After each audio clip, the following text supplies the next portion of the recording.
Tere, mina olen Emilia ja mina räägin teile täna, kuidas permakultuuri põhimõtetega kasvatada endale tervislikku toitu. Peale mind saate veel kuulata Mariat. Meie kõige enam levinud toidu kasvatamisviis on tavapõllumajandus, kus siis küntakse ning kündmisega satub mulda liiga palju õhku ning käib mulluelustiku plahvatus. Siis veel kündmise tagajärjel käib tavapõldudel suur mullakadu. Tavapõldudel kasutatakse taimekaitsevahendit, umbrohutõrjet ja väetisi. Kõik need kolm rikuvad meie mulda, meie vett ja meie tervist. Tavapõldudel on vähe biomassi, aga enamus meie toit tuleb tavapõldudelt. Teine kõige enam levinud toidu kasvatamisviis on mahepõllumajandus, kus siis samuti küntakse ning kündmise tagajärjel käib suur mullakadu. Mahepõldudel väetatakse ka. Seal on küll teatud väetised lubatud, aga need ei ole ikkagi kõige looduslikumad. Ja mahepõldudel on samuti vähe toitu ja tuleb palju vähe biomassi ja tuleb palju toitu mahepõldudelt. Toidu kasvatamisviis, mida eriti ei tunta, on permakultuur. Permakultuuris ei kasutata vahendeid, mis on loodusele kahjulikud. Ja permakultuur on selline süsteem, mis töötab koos loodusega, mitte looduse vastu. Ja permakultuur kannab seda mõtet, et kus me toitu kasvatame, peab olema ka meeldiv teistele organismidele kui ainult inimestele. Ehk siis putukatele, lindudele, mullal elavatele organismidele, kõikidele. Ja meil on jäänud 50 aastat viljakat mulda, mis siis tähendab seda, et kui me jätkame põlluharimist sellisel viisil, nagu seda praegu tehakse, küntakse, kasutatakse taimekaitsevahendit ja nii edasi.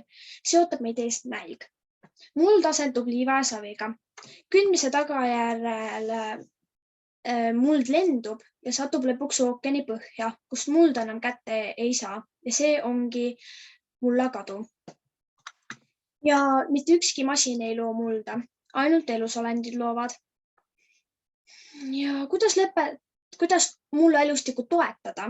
Et tuleb lõpetada kündmine, siis tuleb lõpetada mineraalväetise kasutamine ja põllumajanduskeemia kasutamine ehk siis taimekaitsevahend.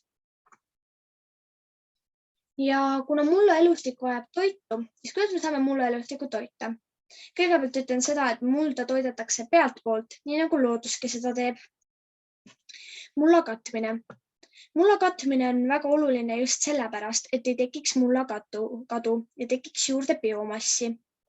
Mulda saab katta mitmel erineval viisil, näiteks kasutades muruniidet, põhku, heina, mis on vähemalt 2 aasta vanune, puiduhaket ja muud. Ja multsimine on peenras komposteerimine. Kompost. Et kompost on mulla väetaja ja sobib mulla kvaliteedi parandamisel nii aiamaale, lillepeenrasse kui ka toalilledele. Kompost parandab mulla omadusi ja kunstlikke väetisi polegi vaja. Ja kompost võiks ka olla eelduslikult mahe. Et kui panna komposti banaanikoor, mis on töödeldud taimekaitsevahendiga, siis hiljem kõdunedes jääb see taimekaitsevahend mulda. Taimeliotised. Et taimeliotisteks sobib hästi nõges ja varemerohi. Neid mõlemaid saab kasutada taimekaitsevahendina ja väetisena. Sõnnik on väärtuslik ressurss. Tal on tähtis roll mulla kvaliteedi parandamisel. Sõnnik sobib hästi marjapõõsaste ja viljapuude alla, aga värsket sõnnikut ma ei soovitaks otse taimedele alla panna. Ta on liiga vänge ja vastasel juhul ta võib su taime ära tappa. Ja sõnnik võiks samuti eelduslikult mahe olla. Ja kui hakata nüüd mulla viljakust tõstma, siis tuleks ikkagi seda meeles pidada, et häirida mulda võimalikult vähe. Ja kui meil on terve muld, siis meil on terved taimed. Ja samas, kui meil on terved taimed, siis meil on terve muld. Mulluelustik toidab taimi õigel ajal õige toiduga. Ja kui meil on terve muld, siis tervetel taimedel on kaitse haiguste eest nii maa peal kui maa all. Ehk siis tervete taimede lehtedele tuleb bakterid ja seened, nad loovad sinna niidistikku, mis siis kaitseb terveid taimi haiguste eest. Ja ilma taimedeta oleks meil vaid liiv ja savi, kuna taimed loovad mulda. Ja vesi on kõige alus. Kõik elusorganismid vajavad vett. Ja ilma veeta ei olekski elu. Aga vett tuleb hakata koguma. Näiteks rääst alla panna tünnid, et vihmasaju ajal vesi koguneb tünnidesse. Ja kui kogutud vihmavett kasutada kasvuhoonete ja lillede kastmiseks, siis sellega me säästame põhjavett. Ja kui kogu aeg metsi maha võtta, nagu seda praegu massiivselt tehakse, siis toimub kõrbestumine. Ja see on just sellepärast, et puud kutsuvad vihma ja hoiavad vett mullas oma juurtega. Ja nagu siin pildil ütleb, et kui ei ole vett, ei ole ka elu. Ja mis on siis taimede roll? Et umbrohud taastavad mulla rasketest oludest ehk siis parandavad mulla struktuuri.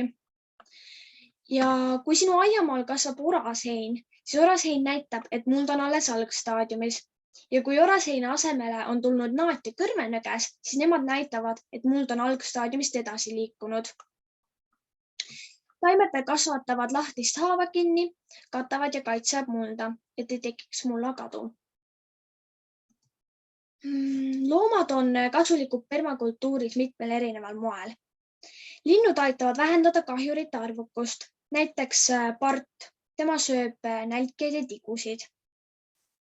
Kanad aitavad siblides kiirendada biomassi lagunemisprotsessi. Loomad ja ka linnud aitavad hoida muru kasvu kontrolli all ja toodavad sõnnikut. Koduloomad ja ka linnud siis rikastavad toidulauda saadustega.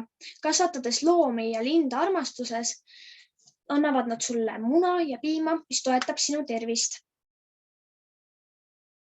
Aga nüüd ma räägin teile siis peenrast, millega mul on endal kogemusi. See on kuhilpeenar. Kuhilpeenrasse on sisuliselt võimalik kõike panna, mis on loodusest kättesaadav. Vanad majapalgid, lauajupid, muidugi värvimata, merevetikad, tuhk, süsi, muruniide, puulehed ja nii edasi. Ja tavaliselt kuhilpeenra alla pannakse pappi, aga mina papi asemel soovitan panna paks kiht põhku või siis vanat heina.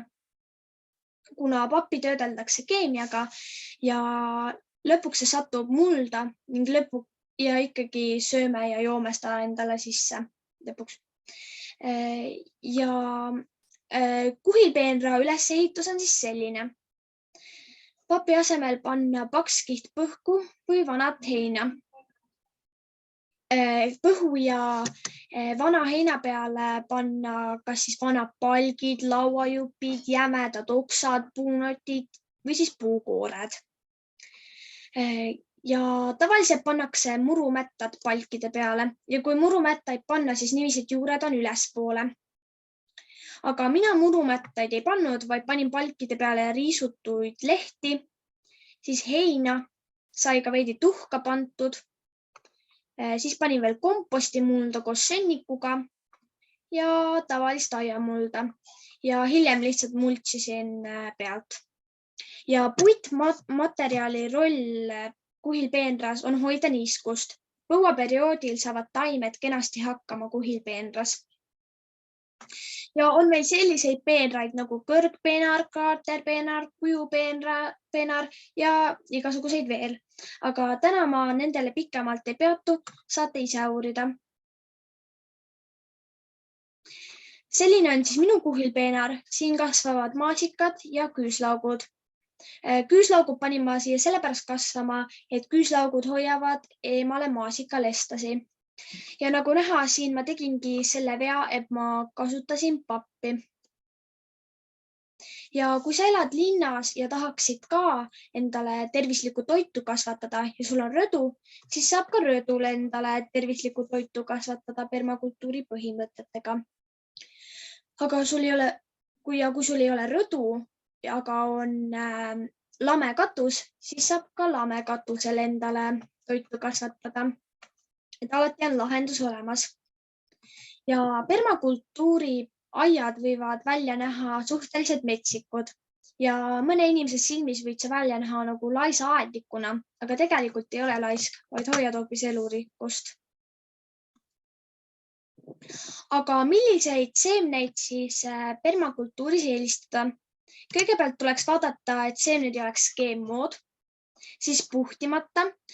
Puhitud seemned tunneb ära selle järgi, et nad on värvilised ja puhtimine tähendab seda, et seemned on töödeldud keemiaga selleks, et kaitsta haiguste eest, aga tegelikult see ei ole meie kehale omane.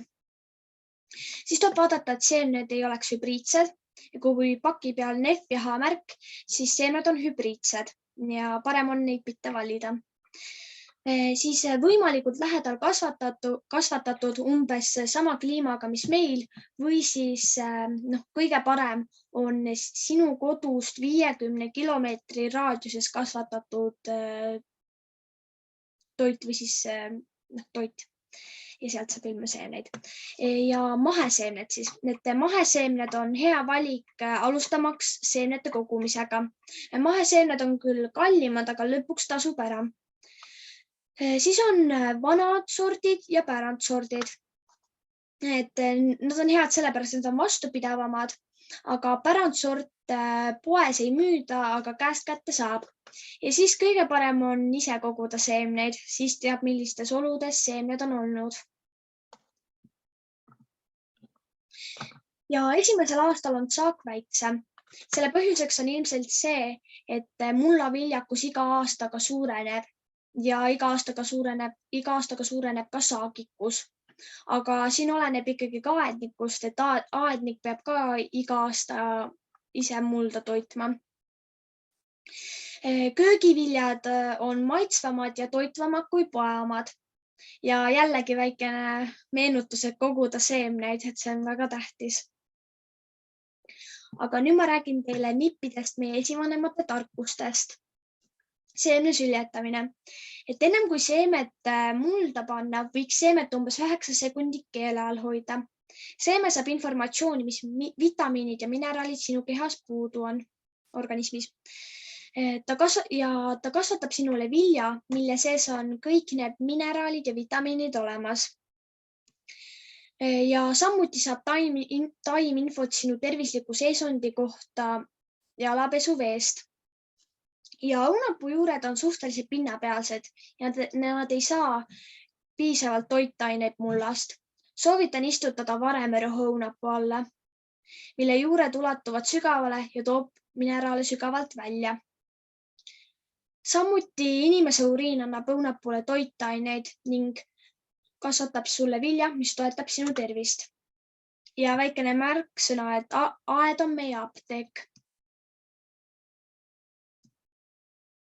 Ja kui permakultuur hakkas huvitama, siis siin on väiksed raamatusoovitused. Esimene on siis permakultuuri käsiraamat, siis on kodune mahepõllumajandus. See raamat küll ei vasta permakultuuri põhimõtetele, aga siit võib mingisuguseid nippe saada. Siis need 2 raamatut siin on ingliskeelsed ja dokumentaalfilm, mida ma soovitan, on Kiss the Ground. See räägib mullast. YouTube'ist soovitan vaadata Charles Dowdingut ja Richard Perkinsit. Ja enamus minu informatsioon tuli Marianne Nummertilt. Ja nüüd mõelge sellele, et mida saate teie teha, et loodust toetada ja mida te saate loodusele anda. Et see, kuidas praegu põldu haritakse, küntakse ja et see ei toeta loodust ja see ei anna loodusele midagi. Aga mina tänan teid ja teie tähelepanu eest ja nüüd ma annan sõna Mariale. Tere kõigile! Suur aitäh sulle, Emilia, selle imelise esitluse eest. Minu nimi on Maria Karoliina Münts ja ma olen 12-aastane.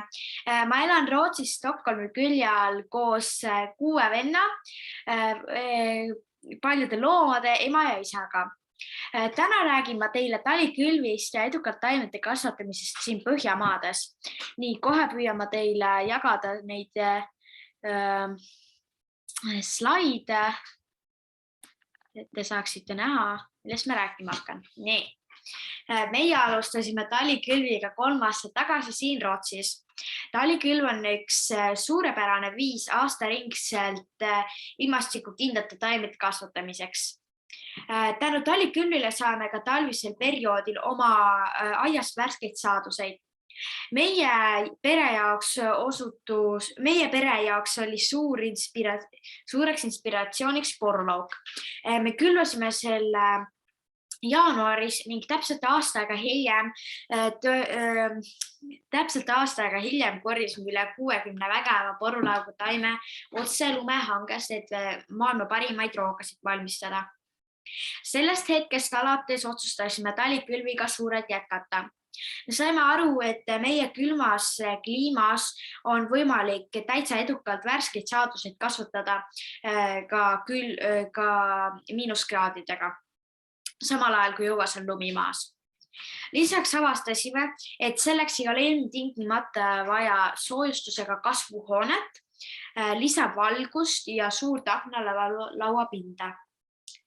Meie perel lemmikud on hetkel õues kasvavad porulauk, salat, toas idanevad seemneid, mungoad, oa ning hernevõrsed. Lisaks saab varakevadel metsast noppida noori kuusevõrseid ning kaselehti. Kui muld on juba pehmem, toome tuppa õues talvitunud porgandid ning peedid. Toas nopime seda basiilikut, kressi, rukkolat, rohelisi sibulavarsi, ninitomateid ja aknalauakurke. Nüüd aga vaatame lähedamalt, mida talikülviks vaja läheb. Talikülvil on väga palju erinevaid mooduseid. Külvata saab otse avamaal olevasse peenrakasti, plastkastidesse õues, otse kasvuhoonesse, aknalaudadele ja plastkastidesse ka toas, et hiljem viia kasvuhoones või avamaal olevasse kuumalavasse.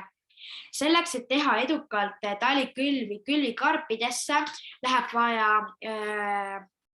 pealt suletavaid külvikarpe, rikkalikku mulda, külma taluvaid seemneid ja lund.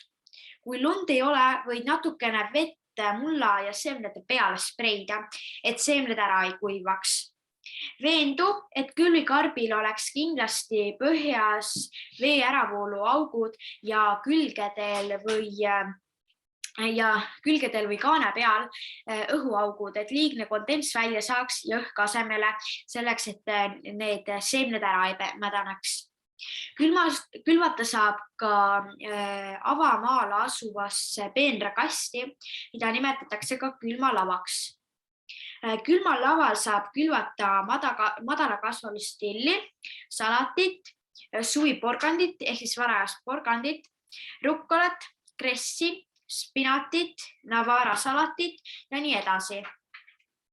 Sul läheb vaja külmalava, soovitavalt kaanega või võimalusel ka katta, et kaitsta rõõvloomade eest ja lindude näriliste eest. Võta välja seemned ja nimesildid, kuhu panna kirja taimede nimed, et segadusse ei läheks, mis taim mis on. Pühib meenralt liigne lumi maha ja puista seemned tihedalt laiali. Siis kata seemned 2-3 korda paksema mullakihiga kui suvel sooja mulda külvates. Nüüd pane helde käega paks lumekiht mütsiks pähe, et siis neid seemneid nagu niisutada. Viimaks kata külmalava. Võimalusel pange kindlasti paks lumekiht peal selleks, et seemned õigel ajal looduse poolt juhituna niiskust saaks, et idaneda. Lumi hakkab sulama täpselt siis, kui väljas on juba paar plusskraadi, nii et lumi vaikselt sulab ja niisutab seemneid. See on ideaalne tingimus külma mittekartvate seemnete idandamiseks. Nii saavad seemnetest õues rahulikus tempos tugevad ja elujõulised taimed kasvada. Kui jaanuaris-veebruaris sama seemned selliselt külvata, saab juba märtsis-aprillis oma aiast suure peoga spinatit ja salatit korjata. Nüüd tutvustame teile lähedamalt talvist külvi toas aknalaual. Selleks, et värskete saaduste saamise perioodi võimalikult pikaks venitada, püüame me jälgida seda põhimõtet, et iga nädal panna midagi kasvama. Sedasi on alati võimalik midagi värsket toidulauale noppida. Aknalaual kasvavad väga edukalt näiteks basiilika, kressi, sibula, herne ja oavõrsed. Lisaks saab niiskel pinnasel edukalt idandada mungube, päevalilleseemneid, kikerherneid, siis rediseseemneid, nisu, otra, kaera ja tatart.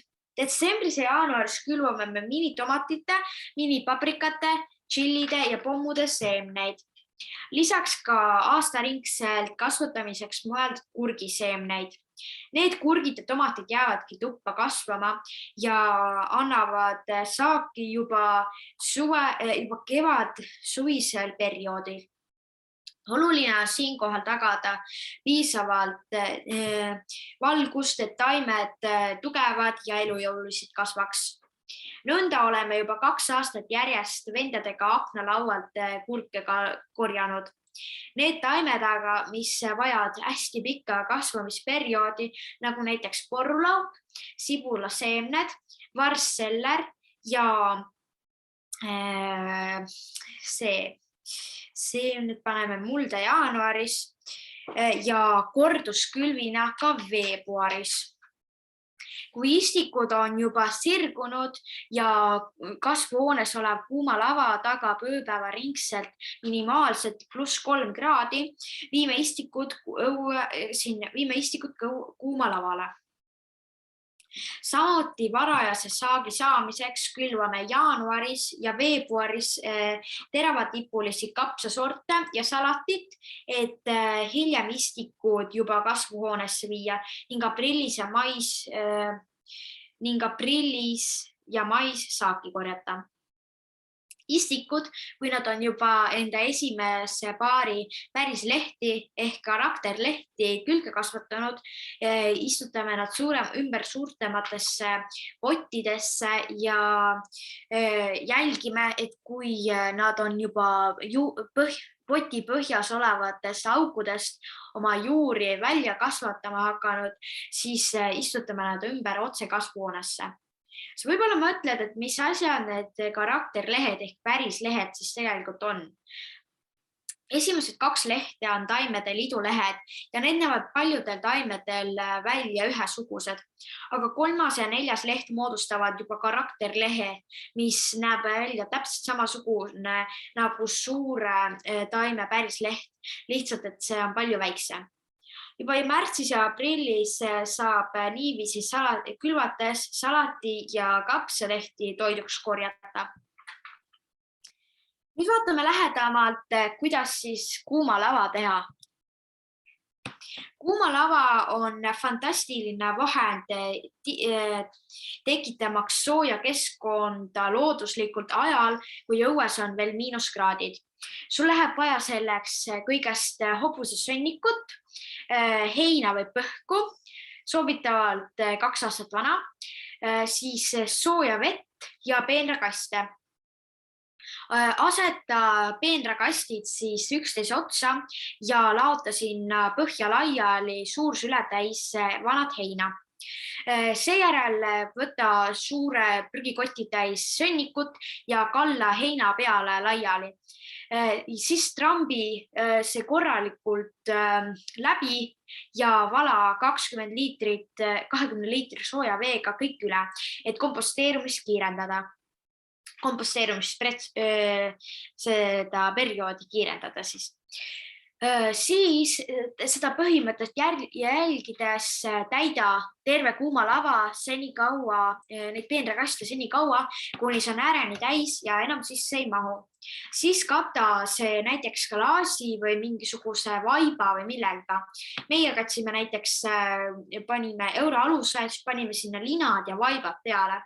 Ja siis, kui see on juba vähemalt 20 kraadi saavutanud, panime sinna peale külvimulda ja üks päev hiljem istutasimegi sinna ümber toas kasvanud taimed ja uued seemned.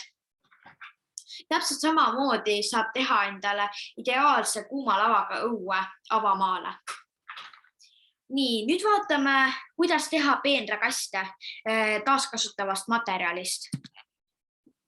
Peenrakaste on iseenesest väga lihtne teha. Sul läheb vaja kõigest 4 imutamata lauda ja need kõik omavahel ühendada. Aseta see maha ja täida heina, põhu ja biolaguneva materjaliga. Ja siis võid panna sinna mingid lehti, hobusesönnikuid, valise puuoksi võid ka panna. Ja siis tulevad vihmaussid ja lagundavad kõik ära ja juba paari aastaga saad sa sealt ideaalse komposteerinud koheva mulla. Nagu te näete, siis me oleme teinud siia slaidile toonud ühe pildi, kus me kasutasime näiteks palke. Panime palgid üksteise otsa ja siis läksime mullaga ära ja siis panime taimed. Ja siis on meil toodud veel välja pilt, kus me tegime, nagu tagusime puuoksad maa sisse ja siis punusime metsast toodud okstega sinna ideaalse sellise nagu korvi. Ja täitsime ära põhuga. Nii, vaatame siis, mida ja kuhu külvata jaanuaris. Sellest slaidist saate teha endale foto ja jäädvustada siis ja selle järgi ka külvata endale taimi. Kui pikk nimekiri seemnetest. Väga inspireeriv.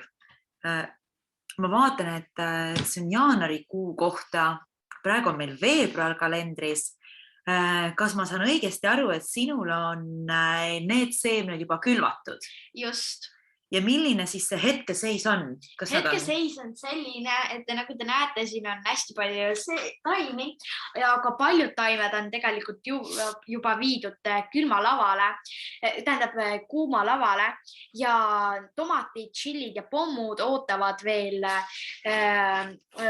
ümber istutamist suurtematesse pottidesse ja siis kasvuhoonesse saamist. Ja see on kõik jaanuarikuus siis külvatud kogu see nimekiri põhimõtteliselt. Ja kas tegid seda ühe päevaga või mitmel erineval nädalal külvasid? Ei, ma tegin seda tegelikult ausalt ühe päevaga. See ei ole üldse aegnõudev, see on väga lihtne. Aga sa panid kõik seemned siis jaanuaris ühel päeval mulda või mitmel erineval päeval? Selles mõttes, et mitmel erineval päeval, aga seda on väga lihtne teha, nii et me saime väga palju seemneid ühe päevaga pandud. Aga kui sa nii palju oled taimi juba valmis kasvatanud või ette kasvatanud, siis mida sa veebruaris külvad istutad? Praegu meil veebruarikuu. Veebruaris samamoodi jätkan külvamist. Tegelikult ma külvan samasid taimi edasi, lihtsalt seal tulevad mõned taimed juurde. Kas ma mõistan siis õigesti, et kui sa jaanuaris külvad põhiliselt toas, siis veebruaris istutad sa juba istikuid kuuma lavale ja külvad uusi seemneid? Just, sa said õigesti aru. Aga kas ma olen lootusetult hiljaks jäänud, kui jaanuaris ma ei pannud midagi mulda? Ei, üldsegi mitte. Sellepärast, et me tegelikult külvamegi jaanuaris kuni detsembrini iga kuu, iga nädal seemneid, et siis aastaringselt tuua tuppa endale oma aiast värskeid saadusid. Ja kui sa niimoodi jaanuaris ja veebruaris juba oled nii suure töö ära teinud, mida sa siis märtsis külvad? Et huvitav oleks näha kõiki neid 12 kuud, eks ole? Ma saan aru, praegu me räägime talikülvist. Praegu tuleme ainult 3 kuud välja toonud, jaanuar, veebruar ja märts. Siin on kõik, mis meid ees ootab märtsis. Märtsis me samamoodi jätkame külvamist. Ja need asjad, mis on juba jaanuaris pandud mulda ja on veebruaris pandud mulda, saab veel ka märtsis külvata. Jah. Et ka, nii külma kartvad kui külma mitte nii väga kartvad. Just sellepärast, siis on juba natukene sooja. Väga inspireeriv. Aga kuidas sa seda nagu kõike teed? Kas sul on meeskond siis, kellega sa koostööd teed? Mul on 6 venda, kellega me siis teeme seda ja emme ja issi, kes kõik aitavad. Aga oskad sa välja tuua, mis on nagu su vendade jaoks või teie kõigi jaoks selline kõige ägedam osa sellest kasvatamisest? Kõige ägedam osa on see, kuidas sa seda peenart teed ja siis kuidas sa näed seda, kuidas need taimed nagu hakkavad sirguma ja see, kui sa saaki korjad. Väga tore, aitäh, et sa jagasid. On sul ka mingisuguseid soovitusi või ettepanekuid kuulajatele, lastele, lastega peredele, lasteaedadele, koolidele, julgustust? On küll. Lasteaiad ja koolid eriti veel, kuna seal on neid lapsi nii palju, siis nad saavad sellega ise väga hästi hakkama. Nad võiksid kas või oma enda põllumajanduse rajada. Lihtsalt see on nagu nii vahva tuua neid oksi sealt metsast ja siis endale punuta korve ja siis saaki korjata. Ja ma usun kindlasti, et lastel oleks väga hea meel selle üle. Aga näete, ma näitan veel teile seemneid, nagu Emilia ka ütles, et kogu seemneid. Meie oleme näiteks kogunud sellistesse kottidesse ja siis meil on pärandsorte, mida me siis nagu jagame teistega, teeme nagu vahetuskaupa ja siis anname oma sõpradele ja siis nemad annavad meile vastu. Aga samamoodi olime me teinud paberist lihtsalt sellised nagu pabertuubid, et üldse ei ole neid kotte vaja. Aga siinkohal me tänaseks lõpetame ja me väga täname tähelepanu eest ja minu nimi oli Maria-Karoliina Müns ja minu esitluse kaaslane või kaasosaline oli Emilia Toomela. Kui on küsimusi, siis julgelt kirjutage meile siia sellele e-mailile ja näeme järgmisel sellel koolitusel. Head aega, ilusat päeva jätku teile!